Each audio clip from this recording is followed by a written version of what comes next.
Hamas के killer Gaza में चप्पे चप्पे पर फैल गए और अब हिजबुल्लाह को लेकर जो रिपोर्ट सामने आई है उसे नेतन्याहू को बेहद परेशान कर दिया।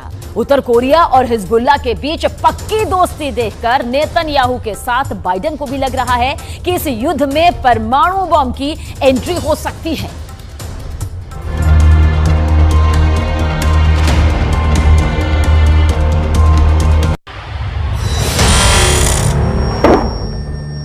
हिजबुल्लाह का सबसे नया वीडियो। लेबनान इजराइल बॉर्डर पर एक पोस्ट के पास सफेद रंग का ट्रक जा रहा है, तभी होता है एंटी टैंक मिसाइल से हमला। इस हमले में ट्रक पूरी तरह जलने लगता है। उसमें क्या था ये कोई बताने को तैयार नहीं, लेकिन बाद में इजराइल की पोस्ट पर अचानक हरकत बढ़ जाती है। कुछ लोग भागते हुए नजर आते हैं। हिजबुल्लाह के इस पिन पॉइंट अटैक ने इजराइल में बहुत बेचैनी पैदा कर दी है।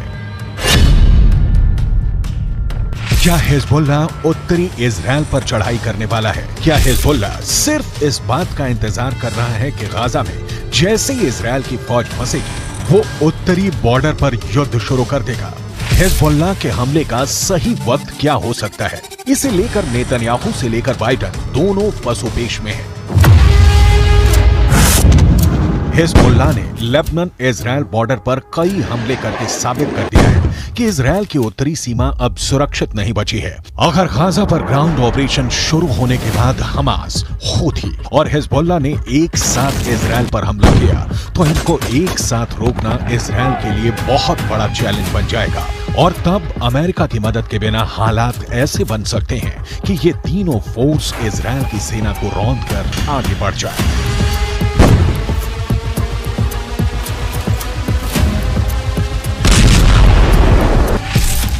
गाजा में हमास के लड़ाकों की तादाद 40 से 50 हजार के करीब है।